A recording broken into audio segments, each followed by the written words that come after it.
All right. So let's talk about Revenge. Revenge reads when you. Wow, that was a nice little blur there. Revenge reads that when this unit dies, you place it within the top 10 cards of your deck. Your deck does not shuffle, you simply place it somewhere randomly in the top 10 cards. And then at that point, it loses Revenge completely, and it gains instead Destiny, the ability that says that when you draw this unit, you instead play it for free and draw a new card. Which means that if you kill a unit with Revenge, it will come back later to haunt you, and as a result, it will also be something that gives you a significant tempo swing. It'll be something that gives you extra card advantage because it is played twice, and it doesn't cost you a card to play it the second time. So any card with Revenge is something that actually gives you a really significant and interesting bonus in the later game. So yeah, we're going to be go ahead and talk about that. I'm pretty excited about it. So. Okay, so here's the cool things going on with Auric Vigilante. First off, Auric Vigilante is a card that builds on itself in a way that's pretty beneficial. When it attacks, it becomes a 2-1. That's reasonable enough for a 2-cost attacker. It's enough to trade with pretty much anything, and you're probably going to want to kill this thing as soon as possible, because it will get out of control if you just let it live. But it may very well die to a lot of different things. There are plenty of things that can kill it. Not that many hybrid units at 2 cost, but the ones that are actually fairly difficult to kill. However, Auric Vigilante does die to things like Vara's Favor, it dies to Suffocates, it dies to Torches, it dies to a lot of different things. And as a result, this card will then get shuffled into your deck, it'll get Destiny, and you'll draw it at a later point in the game. Now, the Argent Port faction color has a lot of really interesting and cool things going on with it that already support what Auric Vigilante is trying to do. First off, this is the faction that has Protect, it has Finest Hour, and has Rapid Shot. All three of those support a card that wants to attack in constantly and just basically build on itself over and over again. They allow you to protect this card and make it bigger and bigger. They allow you to just basically make it like a fairly huge. Yeah, and so it's pretty exciting stuff. We have 2 cards, by the way. Pika Steed is mentioning Kibler spoiled something else as well. I have that all set up, and we're going to talk about that too, so it's pretty cool.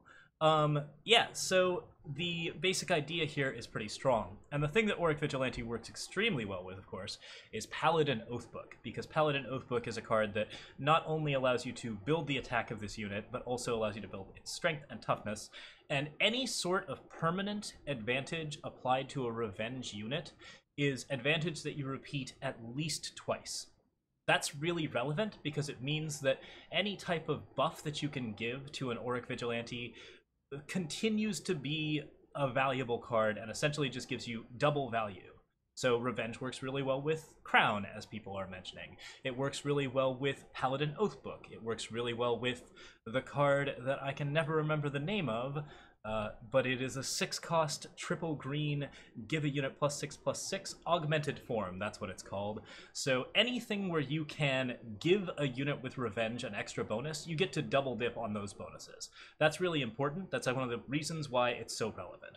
In addition, this is another one of those cards that causes that tempo lurch, which we talked about a little bit with the Skycrag card, but it's actually something that's very relevant in general. Like, anytime that you are playing a unit for free on your turn, that means that you can generate 2 problems instead of 1 on a turn. And if those problems are real enough, if they're big enough that they actually have to be dealt with, then that creates issues for any deck that only has single target removal, which is Stonescar decks, Film Control decks in particular. Basically anything that isn't just running harsh rules is going to have some problems not taking damage from 2 different things. So if you're trying to play for tempo, then this gives you an interesting kind of switch in tempo that is really, really valuable. And that's important to know. But the thing that is also really important here is that Revenge is not just a dish best served cold, it's a dish best served many, many times. Because this ability grants the most powerful keyword in the game, Destiny, to a unit that is just a regular dude. And there is not a single card that does that outside of Crown of Possibilities, and we play Crown of Possibilities specifically because it does that. Crown of Possibilities has a lot of other cool abilities on it, but the one you're looking for is Destiny. If you can get Destiny on a unit, that is a way to seal up the late game for an Argent Port deck in a way that is really exceptionally strong. So an Auric Vigilante gets Revenge, comes out of your deck with Destiny, it dies again, you Dark Return it, it plays itself again, it's bigger than ever before, and then you draw a new card. Every time that you draw this card from your Void, using cards like Excavate or Dark Return, anything new that we see in set 2 that allows you to draw cards from your Void, cards like Smuggler's Stash, any card that pulls a card back into your hand will basically play it again, you'll get another free card out of it, and you'll basically just be able to draw extra cards. That is an extremely relevant thing to be doing in a tempo card setup, and yeah, I think this is really solid. Yeah, it's really impressive. So yeah, Revenge has a lot of interesting potential. And because it is so good in the late game, because it has so much strength, it is pretty necessary that most Revenge cards will be a little bit on the weak side early on. So we do see this 1/1 that has a really interesting attack ability, the same ability as a Bladekin Apprentice, but without Quick Draw. That ability is pretty bomb, but the main thing is that you have to look for ways to augment it or switch it out, because anything that doesn't have Revenge is, or anything that has Revenge is probably going to be something that you're going to need to buff, something that you're going to need to set up better. This card is a battle skill, or at least it is something like a battle skill. It can be given by Crown of Possibilities, and it can be given to Hero of the People. There's some reasons why this is really important. One of them is that we have always been under the impression that Crown of Possibilities would get weaker with each set, because with the increase in mechanics that can be given, basically it means that we have less of a chance of getting the skills that really, really matter, in particular, Destiny. However, giving Revenge to a unit is basically the second best thing that you can do. It is so good, in fact, that I think Crown of Possibilities decks actually get better as a result of Revenge being added to the Crown of Possibilities in set 2. Like, we are now seeing 2 different Destiny effects. There's not that many other effects that can be added with the current setup. We've already seen 2 of the others, and neither of those can be added. So of the 2 remaining keywords, maybe those can be added with Crown, but regardless of the now 16 keywords that we can add with Crown of Possibilities, Revenge is now one of them. So that means there are 2 Destiny effects and not 1 that can be given with Crown of Possibilities. And Revenge is really good on Cockroaches. It's really good on a lot of different things. It's not good on World Pyrophoenix, I don't think. My guess on how it works with World Pyrophoenix is that World Pyrophoenix's Entomb triggers first. The sense would be that Entomb should trigger before Revenge does. So in that case, World Pyrophoenix would never really benefit from Revenge, so unfortunately the Phoenix deck doesn't get a buff from this, but the Crown of Possibilities deck does. So Cockroaches, Twin Brood Sauropods, all of those fun things. Revenge actually has some cool synergies with them, and it's not a thing you're going to have to dip into Argenport to get, because Crown of Possibilities can just do that. So yeah, pretty cool stuff. Alright, Wodar's asking, here's a question. If you have a board of 12 Revenge units and your opponent harsh rules, in what order do the Revenge cards go back into your deck? That's an important question, and it was the first one that I asked. And the answer to that is that each of them essentially triggers individually. So you could get very unlucky and have all 12 of those cards shuffled down to the 10th position in your deck, at which point you wouldn't see one of them until you drew your 10th card, and then you'd see all of them all at once. So basically, it is just pretty crazy stuff. But yeah, the order, I believe, is the last played first in. That is usually how that triggers. So, all right.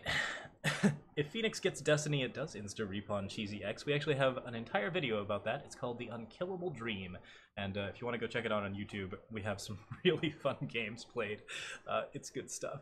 Okay, so yeah, Revenge is impressive. This is a really powerful skill. This is a really powerful skill, and Auric Vigilante is a card that has a decent enough ability all on its own. It doesn't have an amazing stat line all on its own, but it does have a pretty decent ability. So yeah, I think that Auric Vigilante should be pretty cool.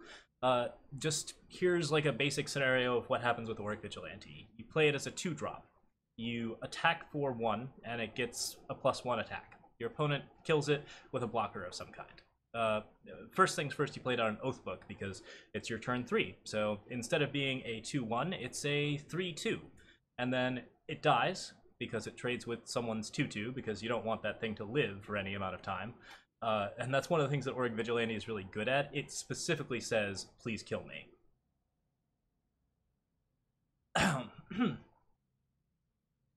All right.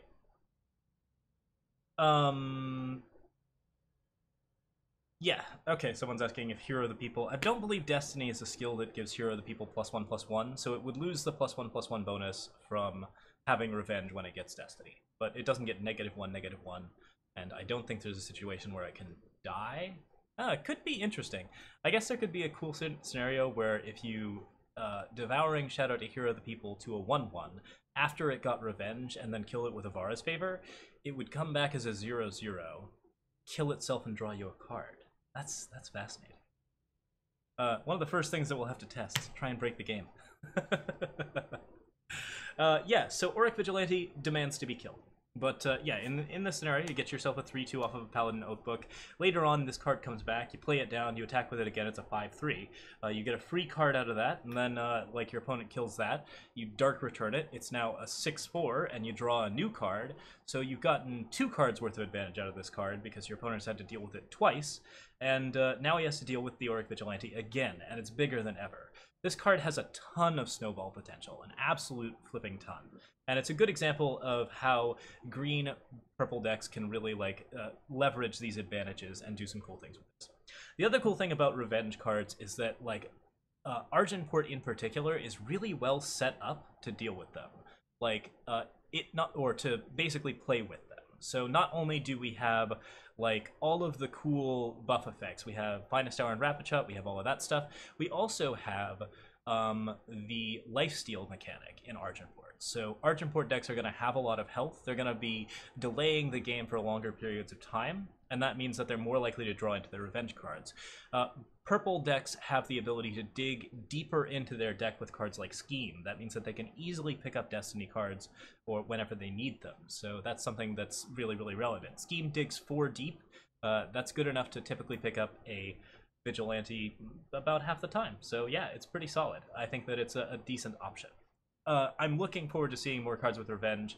This card itself is amazing. It's actually a really, really good aggro card, and we should see this card in some Argenport aggro decks. This mechanic does, this particular demonstration of the mechanic will be in Argenport aggro, and Argenport aggro will be a deck because this is an ability. That is just a thing that's going to happen. So, really, really cool. Yeah. Wodar, I believe that 0/0s can in fact draw themselves off Destiny draws. We've never actually seen that happen yet. So we're going to have to test that out. Alright, let me go ahead and show off the other one. We have a lot of things to say about Revenge. I think I've said most of them. Oh, one other thing about Revenge that's pretty cool is that in terms of design, this is something that actually synergizes well with other skills in the set, which is to say that if you are playing a deck with a bunch of Revenge cards and a bunch of Warp cards, then after you get a unit with Revenge, you're more incentivized to play your Warp cards because it gets the cards off the top of your deck faster. So just minor interactions like that, when you see skills like that interacting within the set, you have a better idea that the set's going to be good. That usually leads to just more fun interactions within the set and more fun decisions to be making. So something to look out for. Look out for when skills interact with each other in cool ways. So yeah. Fonto, what does Revenge? Revenge is a card. So Revenge reads, once again, when you draw the card, when you play the card, if it dies, you shuffle it into the top 10 cards of your deck, it loses Revenge, and it gains Destiny. So, yeah, pretty crazy stuff. Alright. So, let's go ahead and change that spoiler around, shall we? This is a Bananas card. I think this is the strongest promo that they've shown so far. At least in terms of aggro. There have been some pretty cool ones. The other one that we have is Brian Kibler's spoiler, Aerialist Mentor, which was very recently spoiled. So let's go ahead and show that off. Oop. Here we go. Aerialist Mentor. Oh man, that's absurd. Look at how closely that matches up. I had to take these off of the screenshots from the stream, but this one actually gets really close to being directly on top of the throne. So. Alright. Revenge and Warcry do combo nicely together. Interaction between... That is another thing to note. Revenge Yeah, that's actually a really important one to know. Revenge does work very well with Inspire. It works well with Inspire in particular is just amazing in Revenge decks, and it works well with War Cries. Anytime that you're generating War Cries on top of a unit that you know is going to come out, that's really solid, and that's something that's pretty important to talk about. You're probably looking at Aerialist Trainer and wondering what the heck's going on here. And that's an interesting question. Mentor is actually a very complicated skill. And it's so complicated, in fact, that we don't know enough about it yet. But it's actually, there's a relatively simple thing going on here. And that's the first thing that we'll talk about, which is that when you play a unit, I take a billion things out of my pockets. When you play a unit with Mentor, it picks another unit that is readied, which is to say it hasn't attacked yet or it has endurance. And we pick that unit, and we make sure that it is not, like, exhausted in any way. But that unit becomes the student. And whatever it is that we are doing with the mentor, we do to the student exhausts itself, and that effect happens. So when an Aerialist Trainer comes out, it picks a student, that student exhausts, gets +1/+1, and then gets flying. So pretty straightforward. Basically, or it doesn't get flying, sorry. It gets +1/+1, and then if it has flying, you draw a card. I keep thinking that Aerialist Trainer trains things to be Aerialists, but that's actually incorrect. It is a trainer of Aerialists, and it's just good at training other things too. So yeah, this card is a 3-cost 2/4. That stat line is pretty okay.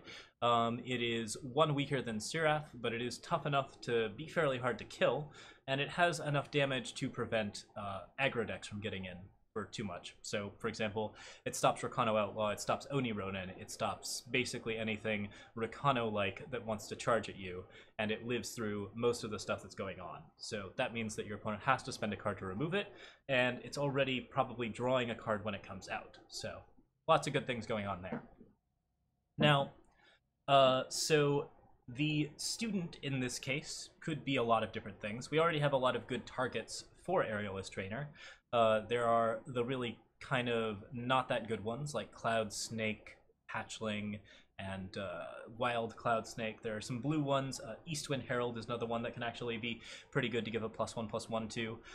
The ones that we're really interested in are actually the green cards, Tinker Overseer and the 0/3 Eager Owlet, which is a card that typically sticks around on board just because people are always excited to see whether or not it will be they will be able to disable it. So if you have Eager Owlet in a deck, people are pretty likely to leave it alive so that you can mentor it on turn 3. And mentoring it on turn 3 turns it into a threat that people actually have to deal with in addition to drawing you a card. So something fairly relevant, cool things going on there. So there's neat interactions already with the card. This card gives you pretty significant value. It's good at doing the blue thing of drawing cards.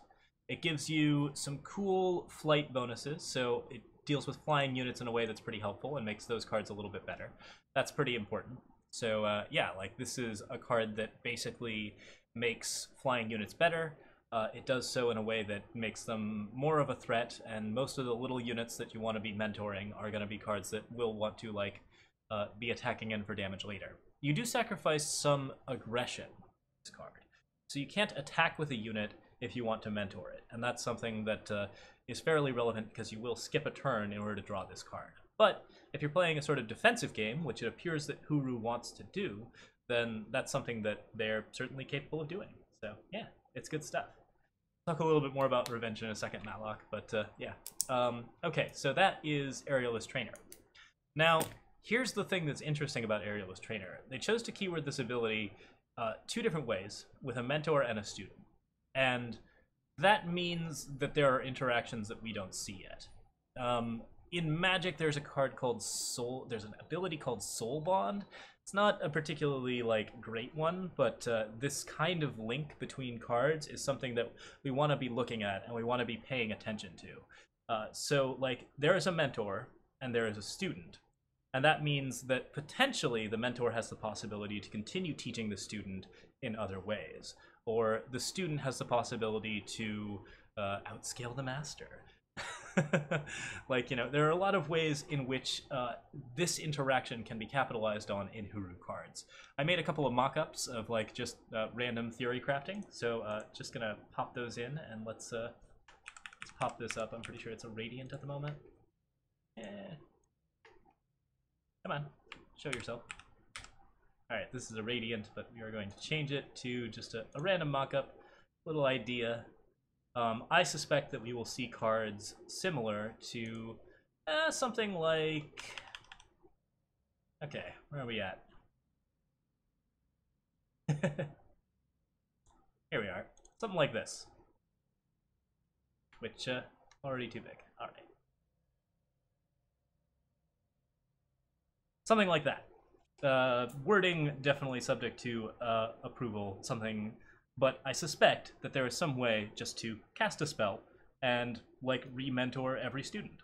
There might be things that give bonuses to students. There might be things that give bonuses only to mentors. There might be things that make mentored cards like create students or double up students or in some way transform students. There are a lot of ways in which you could redo this ability, and I think the redoing the ability is one of the things that we're most likely to see. So something like that, or something like, I don't know, a relic where whenever a student attacks, you give it the mentor ability, and just go ahead and set that kind of thing up. Like, these are things that could definitely happen in the set. So we're going to want to pay attention to these cards, these mentor cards, because I'm absolutely certain that we will see spoilers in the future, or see new cards in the future at the very least, that interact with mentors in some kind of cool way. So yeah, interesting ideas. I think that basically the thing that we need to notice about this card is that not only is it already pretty good as a card advantage card or a value card, it's also a card that has the potential to be better than it is, because it creates that relationship between the mentor and the student, and there are all sorts of ways that you could play with that. So, yeah, there's some interesting design space there. I suspect we'll see a lot of it, and I'm pretty excited about it.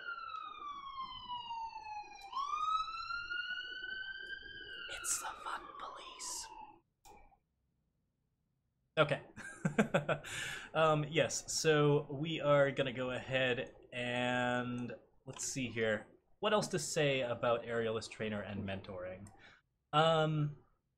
Like, we got to this card a little bit later, so there's not as much that I can note about it, but it is definitely something where I think that relationship is going to matter, and I think that overall, like, that kind of +1/+1 ability is really interesting. Aerialist Trainer is just a straight value card. I'm pretty excited about that as well. So yeah, of the two mechanics, Revenge is probably the most exciting that I've seen so far. Warp looks like a really significant amount of fun, but I'm waiting to see more Warp cards to see what that looks like. And Revenge, like, already just looks like an amazing amount of fun. There's so many cool things that you can do with Revenge.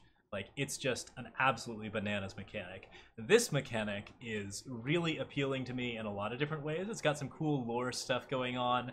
Like, it's clearly demonstrating something about the Huru, which is really important because we don't know much about the Huru yet. We just know that they're owls. And yeah, now we've basically established that these people are the trainers, they are the mystics, they are the knowledge users and the knowledge teachers. And also we have our Unseen, which is the name of the ninjas. If you were thinking that Rilgon was a ninja, you might want to look again. He's changed while you weren't looking. He's an Unseen as well. So we have these Unseen Huru operatives who are training people in the backgrounds and doing some sort of cool things to set up the board and set up the pieces. So yeah, the Huru are really interesting, and hopefully we're going to see a lot of cool things out of them. And I think this mentor mechanic will definitely create some really interesting interactions. The nice thing about the card is that making students is really, really easy to do. And then that bond exists, and it is just something that you can play with in a lot of different ways, and it might not even require you to maintain the student and the master. For example, you could do something like, oh, if the mentor dies, the student gets +3/+3. You could do something like, oh, if this is a student without a mentor, then it gets like some kind of bonus, or like, oh, if this like if you sacrifice this mentor, then the student gets a bonus. Or you could be like, yeah, there's a lot of different ways which you can create interactions here without restricting yourself too much in terms of card space. I think that we're going to see some cool ideas out of this, and I'm like, from a design perspective, I'm totally excited. I think that as a card, this card is definitely exciting just because it creates a really nice setup for slow Huru decks. It creates a nice setup for defensive decks. And yeah, this is going to be a card that enforces that kind of flight school archetype that we saw in the early betas, and we should see a little bit more of it as time goes on. In fact, yeah, like, flight school will be relevant again, not because of Divining Rod, which was once called Instructor's Baton, which is the original reason why you'd call it flight school, but now it'll be called flight school because there'll be mentors in it, and they'll be teaching, so... on that note, we'll say goodbye to the YouTube folks. Thank you for watching, and let's go ahead and get back to the stream.